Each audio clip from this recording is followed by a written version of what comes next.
Welcome to our third installment of There's a Book in My Nook. And I'm going to start off with reviewing a book that actually is an adult book. And this is called 15 Minutes, and it's by Karen Kingsbury. And to me, it could be a young adult as well. I mean, there's nothing in it that makes it a full adult where you wouldn't want a younger person reading it. It's actually a faith-based story. This is the story of Zach Dillon, and he lives on a farm in Kentucky, and it's a horse farm. Well, his parents have fell on hard times due to a tornado that damaged their stables, and they don't have enough money to repair the stables, and the insurance won't cover it. So they're either going to lose the farm unless Zach can come up with a way to save the farm with getting enough money. So he decides he's a singer, a country music singer, that he's going to try out for. It's called 15 Minutes, and it's basically like American Idol or The Voice. So he's going to try out for this, and hopefully he can win and make enough money. Well, his family and his girlfriend are concerned because a lot of people that have gone into show business and into Hollywood and have gone through this process have changed, and they've lost their faith and their beliefs and their morals, and they're concerned that's what's going to happen. And he convinces them, no, that's not going to happen. I'm stronger than that. I've based, my whole life on my religion, and I'm not going to let that happen. So he goes to 15 Minutes, he drives there by himself, and he makes it onto the finals. I wouldn't say finals, he makes it onto the show, like American Idol, how they have where a bunch try out, he makes it onto the show. And he sees that it's not as realistic in some ways as what you think. I mean, they manipulate the people on there to get the stories they want. So there's a young girl, her name is Zoe, and she's 18, she's very pretty, she makes it too, and she has decided that she likes Zach. Zach keeps telling her that he has a girlfriend, actually a fiance, and she just doesn't really get the hint, and either do the producers. They make sure they are together at every moment. They do everything they can. They put headlines in the papers that these two are an item. Of course, his fiance sees this. She becomes upset, and it just shows the downward spiral, even with your faith, of how people can manipulate you and make other people believe other things. I'm not going to tell you what happens, whether he makes it, he doesn't, what happens to the farm, but it was a very inspirational, very good book, and I think this would be a good book for young adult as well as adults. And she's written a lot of faith-based books also. Any questions on that one? I think you'd actually like this book. Is it televised? I mean, this 15 Minutes, is it like a televised reality show? Mm-hmm. It's just like American Idol, basically. And they even talk about, I think they mention either The Voice or American Idol in it. They actually mention that. So they got some sort of permission. But it's called 15 Minutes. Your 15 minutes of fame. Right. And actually, it's strictly singing, or do you play an instrument? It's just singing. And actually, it also follows the story of two of the judges. Oh. There's two judges. And, of course, I think one's in her 30s, one's in her 20s, and one has been a previous winner of 15 Minutes, and how her life has changed. Who is now a judge? Okay. And basically something really bad happened to her by winning. And she's decided to come back and be a judge to kind of watch over some of these kids and try and keep them from making some of the same mistakes she did. The other judge is basically feeling like she's getting older, and she's using it to try and get back her youth. Mm-hmm. She's very pretty, and she's dating a guy that's a lot younger than her, and she wants the exposure. And at one point, her father's actually a preacher. And at one point, she was also very religious, but she lost her faith through everything that's going on, and it's kind of her story and struggle too. So it tells a little bit about each, and then there's also some parts about Zach's girlfriend and how she feels about this and what's going on with her back home watching this. And it talks about Twitter a lot, how on the show that 15 Minutes makes them tweet every so often and they make them cancel out their own personal Twitter account and get one through the show. And about how that changes, and he goes from having like 200 followers to like 100,000 followers in like a day or two. So basically, the show for ratings will make up stuff, will create drama just to keep the ratings going. And will manipulate them to make things happen that maybe wouldn't have happened if they hadn't been pushed together or gone through this process. Right. So be careful what you wish for. And that's kind of what it is. I mean, there's you know, if it's too good to be true, a lot of times it really is. Yep. But I really enjoyed it. I thought it was, you know, it shows that we all make mistakes. There's no, I don't care how much you believe in your faith, we all sin, we all make mistakes. Right. So I really enjoyed this one, so I would recommend it. And if you're looking for other kind of inspirational books, I have some others that I liked. Paper Towns, this is kind of, I don't know if I'd say inspirational, but it kind of follows life and problems. And if you're looking for something along that, this is a young adult book. It's by John Green. That's one I would recommend. Let's see, what else? Uglies. This deals with the personal, physical way we look and how we override that sometimes and don't think about what's on the inside. And in this future, everybody at 16 has a surgery to make them enhanced and more beautiful. That was a Twilight Zone episode. Oh, really? Mm-hmm. And it's about this group that has decided they don't want that. Mm-hmm. They want to be themselves, and they think that's more beautiful because a lot of them, when they get the surgery, they all kind of start looking alike. I mean, and I also find out it does more than just your physical. They also alter your mind so that you think everything's great and sunshiny, and you don't really become depressed or deal with problems. And so I really like this one, and this is by Scott Westerfield, and we have this at the library also. Another one that I feel is inspirational is Every Day by David Levithan. This is one of my favorite books ever, I will tell you that. And it deals with, it really makes you think. Makes you think about yourself and your choices and who you are. This is about a soul. It's not a female or a male, it's a soul, and he goes by the name A, and he is in a different body every 24 hours, but the same age. So for a year, he's in 1-year-olds, a year he's in 2-year-olds, then 3, then 4. Right now, he's at 16. He's in 16-year-olds, and every day, he's in somebody different. It can be a boy, a girl, different races, different religions, different sizes. And in one of these bodies, he falls in love with the girlfriend of the guy that he is in that body. And it's how could you love someone knowing that they're going to look different every day? They're the same on the inside, but on the outside, it could be a male, a female, like I said, completely different. Can you love them enough that you only love their soul? It really makes you take a look at, could you do this? Are you a good enough person that looks don't matter at all to you? It's only about what's inside. And that's a hard thing to think about. So I love this book. I would definitely recommend it. And we do have that here. When it's not checked out, it gets checked out a lot. That's why I have just a picture of it. And we have that here at the library. Another one that I feel is a good inspirational one is Before I Fall by Lauren Oliver. Now, you have read this one. I have not, but I've heard it's wonderful, and it's about a girl that, you remember what it's about a little bit? Yeah, she's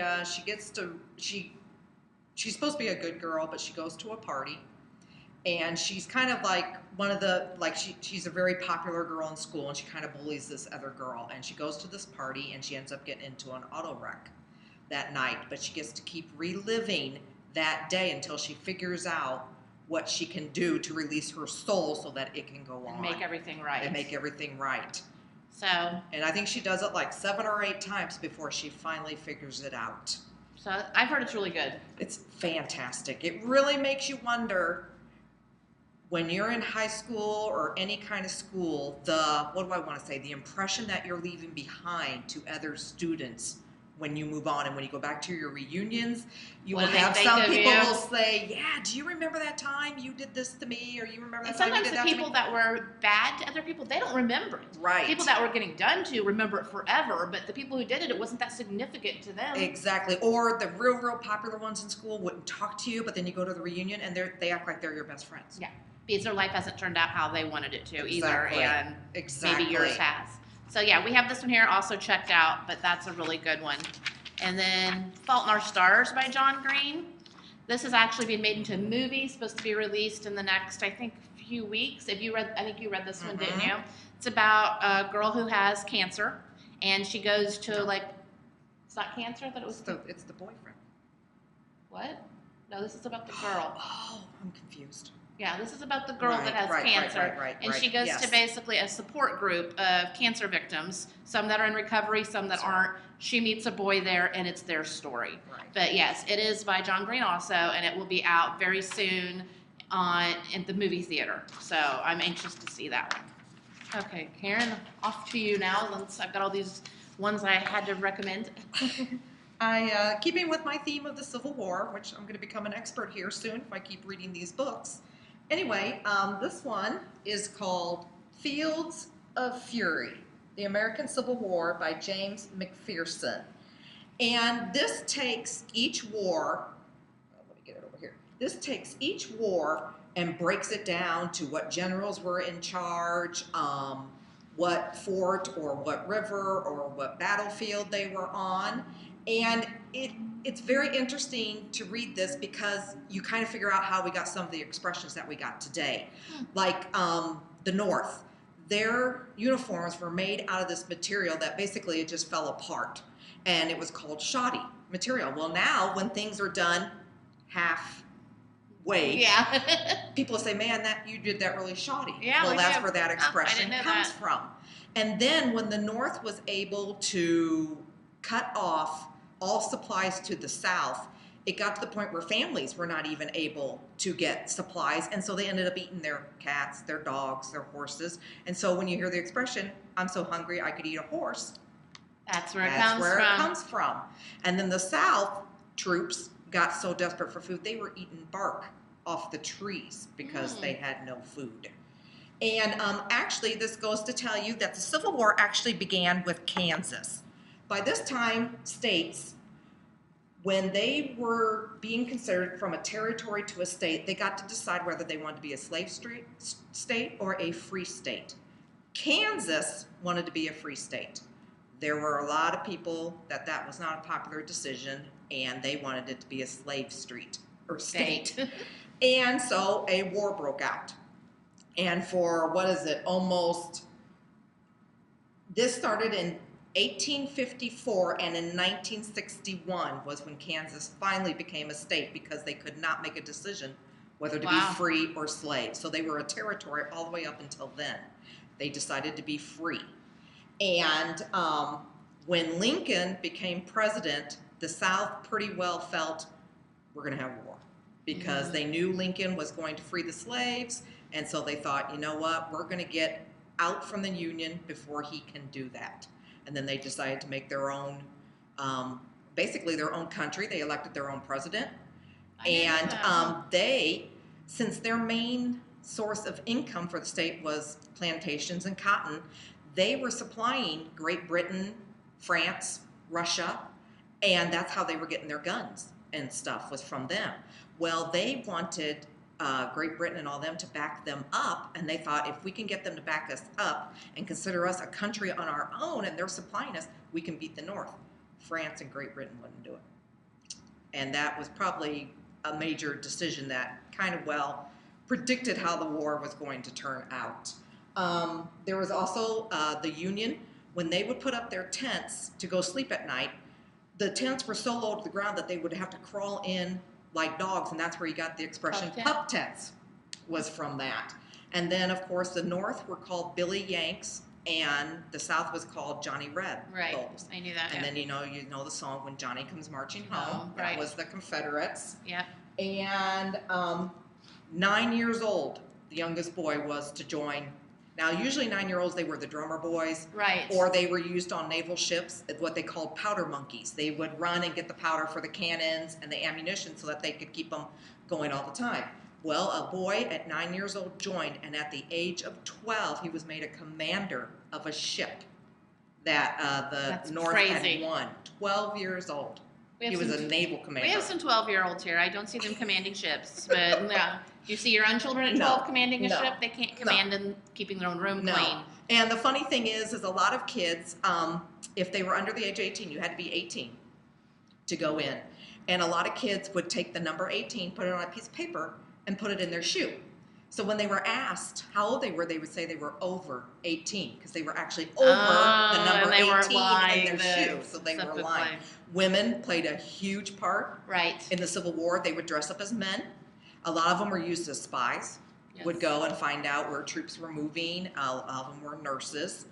So this gives you like the facts. And then I read 2 fictional stories. This one, Across 5 Aprils, written by Irene Hunt, is about this boy, Jethro. He is 9 years old when the story begins. And he counts, back then they didn't use watches. They counted seasons by farming.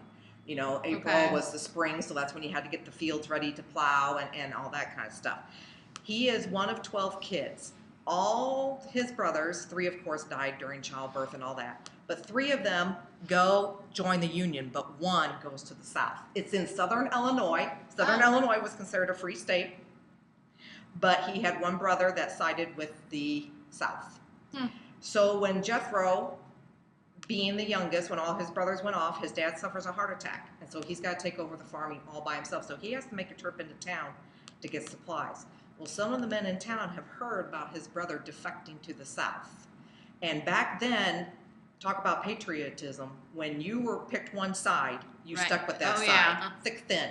In fact, that's what this talks about. This war was brothers against brothers. Oh, yes. Many brothers would fight. There was fathers fighting sons on here. There was one story where a brother found out that his brother was a prisoner of war, rode a mile just to see his brother, and they were on opposite sides of the fight. So, and that's what happens here. His one brother that defected to the South becomes a prisoner of war, and the one brother fighting for the North goes and sees him. So it's great. It makes you cry. It is. Oh, I've never heard of it. And then this one is kind of like a comedy take on back in those days when they had the draft. You could pay somebody $300 to take your place in the war, if you didn't want to. Well, this boy's older brother gets tricked into being bought to go take this guy's place. They say he's only 17, but they say he's 20, and they make him go fight. Well, this kid decides that he's going to go find his brother before he can get killed, and he goes and joins the circus and all these things just to keep getting close to the. And it has a very, very surprise ending. In the end, you'll have to read it. It's really, really cute. Okay, the next book that I'm going to talk about is actually a novella. I don't know if you know what a novella is. A novella is basically a short novel. They call it a novella. And this is called Trevor, and this is about the Trevor Project. And we'll talk about the Trevor Project a little bit when this is over, because I kind of do want to talk about that a little bit. And this is by James Lesence, and this is in the young adult department. And Trevor is 13 years old, and he starts out, the very first thing he's doing is he's laying in his yard like he's dead.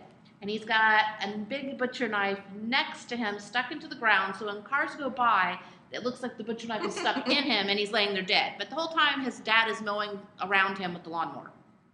So it's not very convincing, but he thinks that makes it even better because it looks like maybe his dad did it and then just started mowing the yard. So that he's definitely out there. I mean, he's a very exuberant kid. And as you follow the story, Trevor realizes he's more than a little different in other ways too, and he has some interest in other boys. Well, he befriends the star of, I think, the baseball team, and his name is Pinky, but he's actually this big, hulking, jock kind of kid. They become really good friends, and Trevor convinces him to try out for the musical, and Pinky likes it. Then all of a sudden, Pinky won't talk to him anymore. This is his best friend. He won't talk to him. And he finds out that some of the other kids have been telling Pinky that they think that Trevor has a crush on him. And it kind of is true, but he's also his friend. He was never planning any more than that, but it's devastating to him. Then kids decide that they're going to start picking on him very cruelly. They call him all sorts of names, and they write faggot on his locker. And it comes to the point where Trevor decides that he's going to kill himself, that he can't take it anymore. So he writes a letter to his family, and he overdoses. And this is his story, and I think this is it covers so many issues. Obviously, it covers what goes through with when you're younger and you're trying to discover your sexuality, but it also talks about bullying and feeling like you can't take life anymore. And I think it just is a great book for kids going through so many things at that age and through school. And this was started by the author of this book, actually started the Trevor Project. The Trevor Project is an online site that you can go to, and there is a hotline that you can talk to someone 24 hours a day. It's a suicide hotline, but also just about your problems. You can text them, and they give you a text number. They do an online chat that you can chat with them, and they also have a message board to talk to other teens your age. Yes, it is basically for lesbian and gay adolescents, but it's also for anyone having problems. They don't want anyone to feel like you can't talk to them, because I mean that's what it's about. It's about belonging and that don't give up on life. I think it's a great story, and I think it's definitely something to check into. If you are other teen kind of problem books that we have Openly Straight by Bill Conisberg, and we have this here, obviously. This is about a kid who's at his school. He's gay. He's accepted for being gay and no problems. But he decides he wants to be accepted for who he is as a person, not just as being a gay person. So when he gets transferred to another school, he decides to say that he's straight. That way people will not be just classifying him as gay, but as him. He befriends a group of kids. All the time they think he's straight, and then what happens when they find out that he's not? So we have this here. Also, we have, let's see, another one I was going to talk about, but I don't have a picture of it, is Two Boys Kissing, which is also by David Levithan, and also talks about the problems of facing gay boys mostly, and it's about two boys that decide that they're going to break a world record for having a kissing contest, and it shows how they're treated, how other gay boys see them, how their friends see them. It's a really good book also, and we have that here at the library as well. Which is a true contest. That contest really does exist. Yes. Now, do they mention that contest? I mean, is it an yes. actual? Mm-hmm. Now, when they went to go join, was there stipulations on that it had to be boy girl or? No, it wasn't. They decided just to break a world record on them on their own in that one. So they hold it in front of the high school and get some people to film it, and they just know how long it has to be, the regulations and everything they have to do to break that.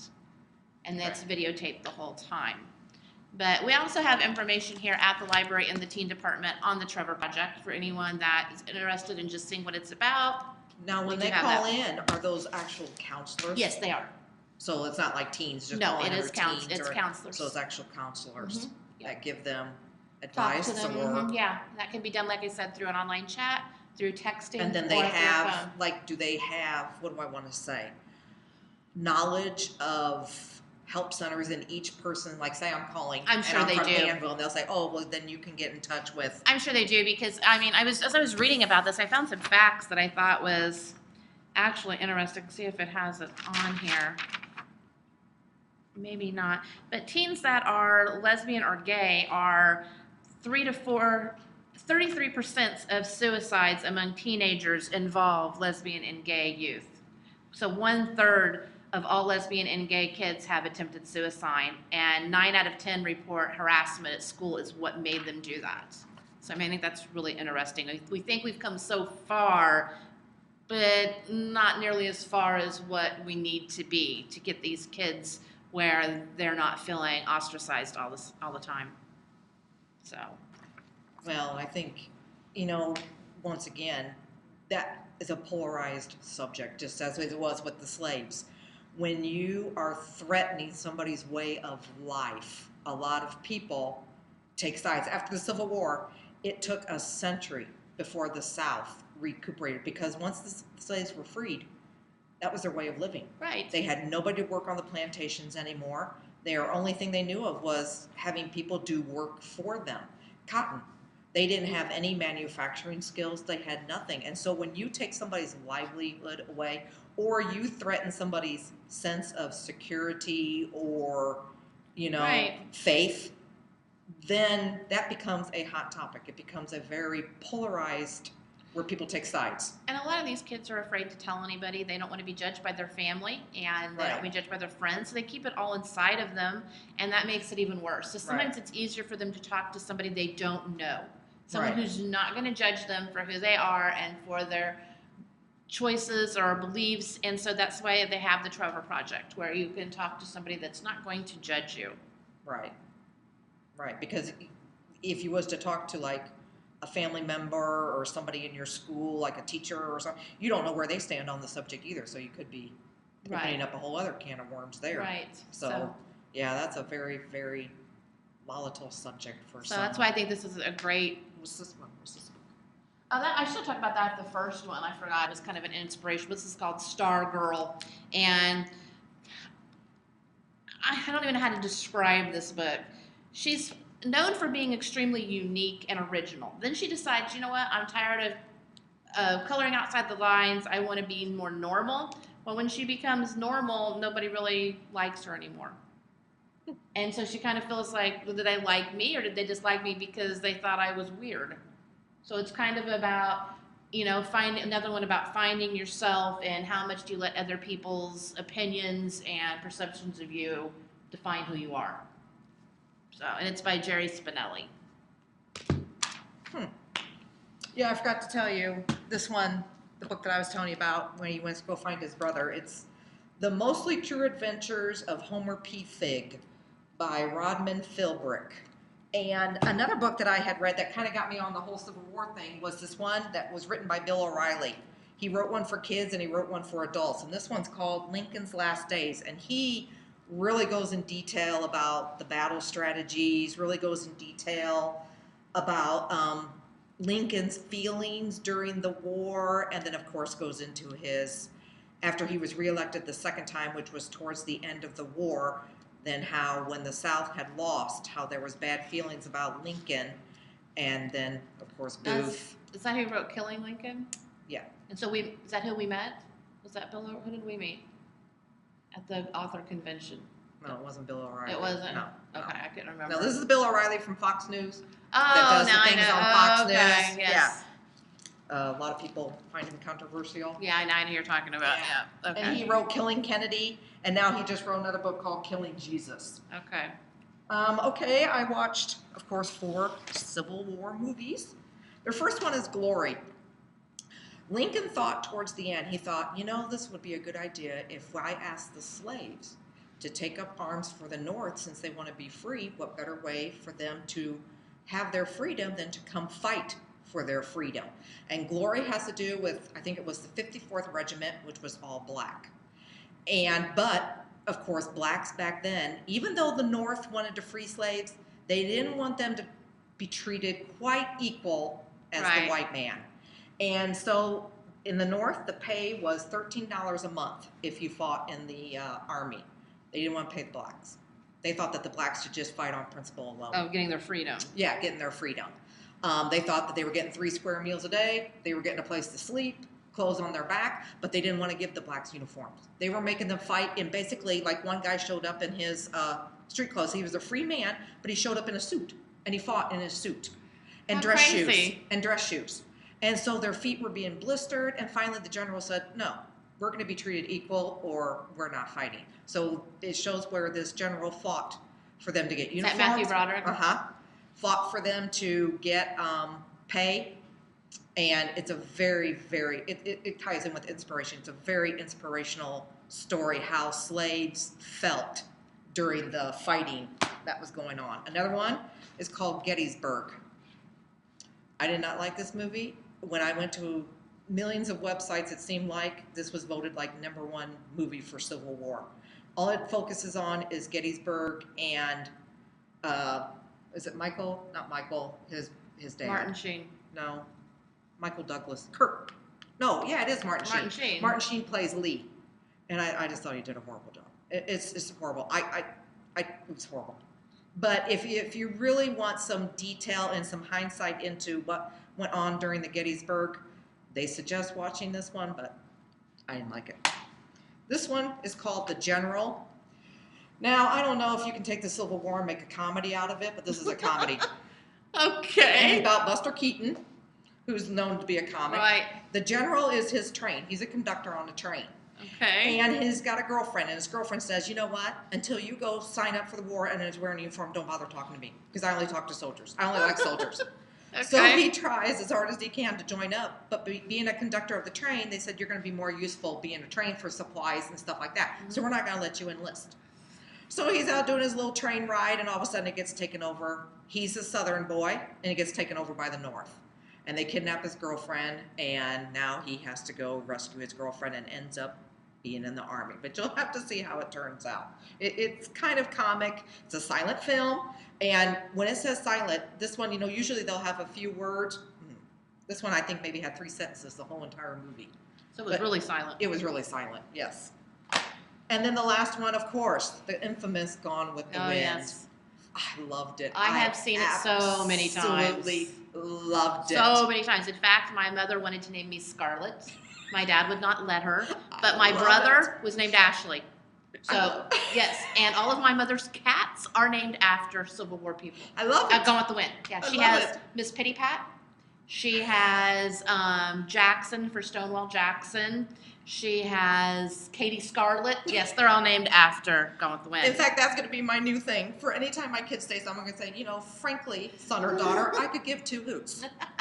It's a wonderful book. It is. It makes you cry. Yes. Well, at first, at the end of the thing, you're thinking, Scarlet, what were you thinking? I mean, she had it all. Oh, had it all. And it's Clark Gable. Come on. Yes. I mean, he gave her everything. Oh, yes. And she treated him like dirt. And then I think it got to the point where he started treating her like dirt back. And right. And unfortunately, at that point, she was in love with him. But it was too late. It was too late. Yeah, because she was holding out for one other guy that was married to somebody else. Who I don't even understand that one at all. Yeah, I don't either. Because Leslie Howard or Clark Gable. Come on. I mean, guess it's love is in the eyes of the beholder. That's definitely one. Yeah. But yes, and it really goes in detail about, one of the biggest, what do I want to say, conquests that the North had is when they took over Atlanta, Georgia.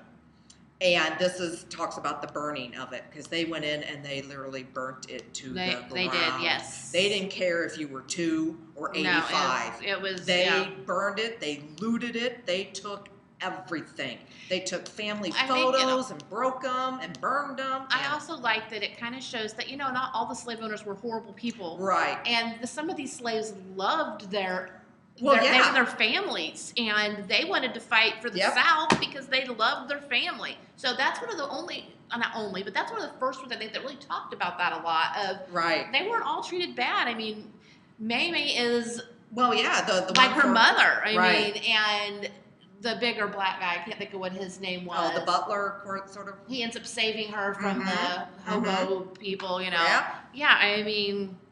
Yeah. So. And there were a lot of. Even after the war was over, there were a lot of slaves, even though they were considered free, did not leave. No. Because they knew no other way of life. They didn't know. They were born into it. They had nowhere to go. They didn't know what to do. Or they're going to go, I mean. And then they talk about, in this Fields of Fury, they talk about how after the South had won, or after the North had won, how the North went in and took advantage. They were called carpetbaggers. Oh, yes, taxing. Yes, they went in, and I mean, if I can use the word, they raped the South. Oh, yeah, it was bad. It was horrible. People that had held on all this time and were barely making it, that was it. Horrible. It was horrible. And so it makes you wonder if you was back in that time. Where would you have stood? I mean, it's hard to say. But it would have been where you were raised. I'm sure would have had a lot to do with it, and how you were raised, and yeah. Well, what was another interesting fact is Virginia was a border state at the time. But then towards the end, Virginia decided to go Confederate. Right. But there was a part of Virginia that wanted to go north, and so it broke off and became West Virginia. Yeah, That's how you got West Virginia and Virginia. Yeah. And it tore families apart, because there were families, if you lived in Virginia or the border states like Kentucky and Tennessee, part of your family, if they were Southern Tennessee, went Confederate. Northern went to the North. And I mean, you had relatives that were bickering, wouldn't talk to you. There were stories of how when the sons would return, the family wouldn't talk to them. Right. And went to their grave not talking to them ever again. Yeah. So, I mean, it was one side or the other. There was no in between. Not for very many, yeah. So it has to make you wonder. Would I have had slaves? I don't know. I mean, the prospect of sitting on my porch being fanned and having somebody bring lemonade to me sounds pretty good. I don't know. I think I'm way too outspoken to be a Southern woman. I'll tell you that right now. Back then especially, they would have... And I have nothing better to do but go calling on my friends? Yeah, I'm a little bit too outspoken for that. I would have been in trouble all the time. Yeah, you would have been like Scarlett. Huh? You would have been like Scarlett. Maybe, yeah, I guess. Married a bunch.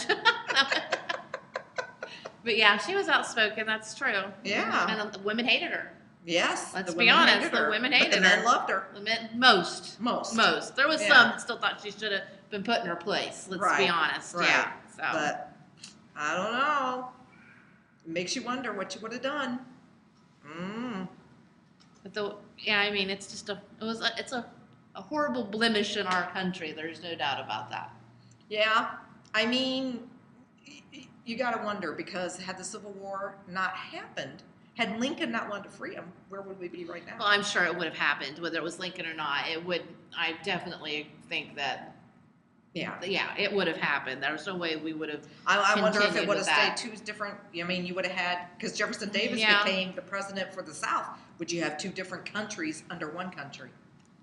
You know? I think. I mean, slavery they would not made their own have lasted. flag. They made their own state laws. They did everything separate from the Union. Yeah, I just don't think treating people that way can hold up. I just don't. But, you know, the scary thing is, have we really come that far? Because when you look at how blacks are treated, along with what you were saying about the Trevor Project, Well, gays in the and- South, sure. in the South, blacks are still not treated very well. Well, now you have also Muslims. Muslims over here Yeah. are treated very badly because there's the stereotypical of what happened after 9/11 and all the problems that. Yeah. So Jews, I mean, through time we have just. You pick it seems like. Yep. I mean, World War II, Anybody was different. the Nazi thing, and so now anytime you watch some war movie, who's the worst people? The Germans, Yeah. because of the whole World War II thing. They're always stereotyped as being these very oppressive people, very, you know, snotty, taking advantage of people. Russians, was always there Yeah, for a now long you got time. the It Cold was War, the Russia. Russians. Yeah, now you got them invading the Ukraine, and Yeah. I mean, war is not pretty. No, but we keep doing it. Yep. Well, you know, it comes down to you fight for somebody's rights. You're fighting for your right, or you're fighting for And the a lot of it's underdog. for power. Let's be honest. Well. A lot of it's power. But, well, you know, I don't think Lincoln gained much power. Not for fighting him, for but the- I'm saying yeah. a lot of people. It's power. It's wealth. There's a lot of reasons that make people kill each other. Oh, yeah, a lot of unfortunately. people, even though the Civil War was probably, they lost a lot of money. I think, I forget how much it said to support a troop a day, how much money it took in food and clothing. Oh and yeah, we were. Yeah. ammunition and stuff like that. And so a lot of things, you know, a lot of people say that that's why wars, because of economic, it boosts the economy, that, you know. Right. It does. Yeah. So, I don't know, it just makes you wonder, you know. Okay. Well, that's going to be our end of time today. So be sure and check back with us next week and see what movies and books we're going to review, and we'll see you then.